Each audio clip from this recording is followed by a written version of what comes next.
आज छत्रपती संभाजीनगरमध्ये मतीन पटेल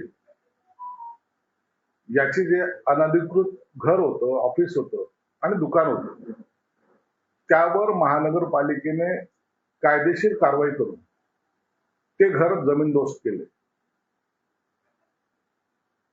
त्यामागचं कारण एक होतं, एक तर ते इलिगल होतं, त्याला 3 दिवसाची नोटीस दिली होती, नंतर 24 तासाची नोटीस दिली होती. हे हायकोर्टात गेले होते. पहिलं तर यांनी हे सांगितलं की हे घर मतींचं नाहीच आहे. नंतर हायकोर्टात गेले सांगितलं की साहेब आमच्या नगरसेवक असल्यामुळे त्याचं घर तोडतायत. हायकोर्टाने त्यांना कुठेही इंटरटेन केलं नाही. ते म्हणजे ठीक आहे, पुढच्या आठवड्यामध्ये तुमचं काय मत आहे ते आम्ही ऐकून घेऊ.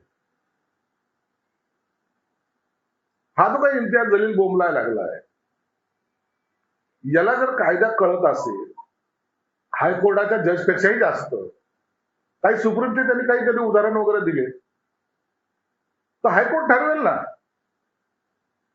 हायकोर्टाच्या आदेशाचं पालन जर कॉर्पोरेशनने केलं नसेल तर कंटेम्प्ट ऑफ कोर्टची कारवाई त्यांच्यावर होईल.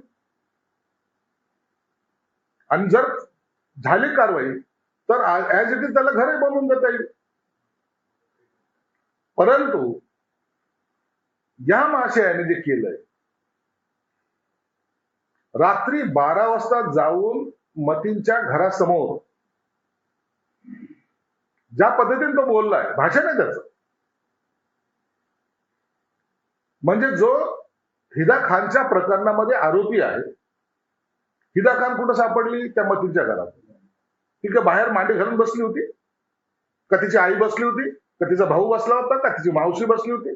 का तिचा बाप बसला होता? 35 दिवस त्या घरामध्ये होती. म्हणून त्या मतींना पकडलं ना.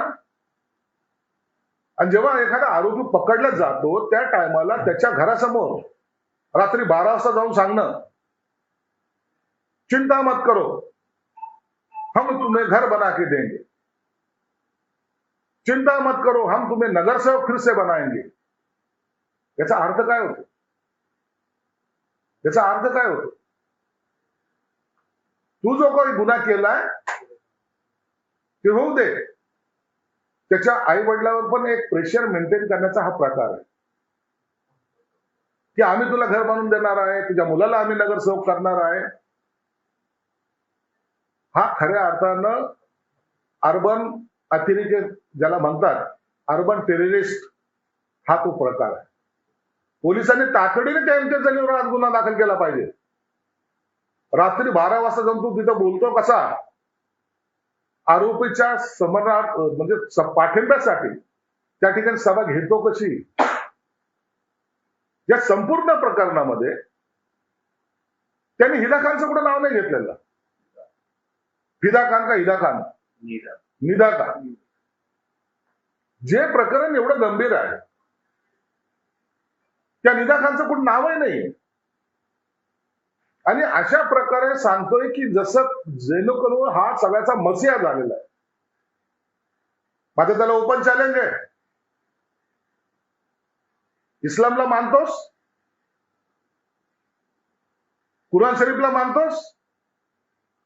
ठेव त्याच्यावर हात आणि सांग त्या फिदा खानला मी आणलं नव्हतं म्हणून. तिला लपवण्यामध्ये ह्या इम्तियाज जलीलचा हात आहे. मला खऱ्या अर्थानं सांगायचं, स्पष्टपणे मी बोलतो, मतीन एवढा आरोपी नाहीये, हा इम्तियाज आरोपी आहे. त्याची हिंमत नाहीये. त्या मतीन कोण आहे तो बिचारा छोटा नगरसेवक? कुणाच्या सांगण्याहून केलं होतं? यांनी कुराण शरीफवर हात ठेवावं आणि सांगावं माझा त्याच्याशी काही संबंध नाही, मी त्या फिदा खानला का हिदा खानला मी ओळखत नाही आणि मी तिला त्या घरात लपवलं नाही. मांडणं भूमिका हिंमत असेल.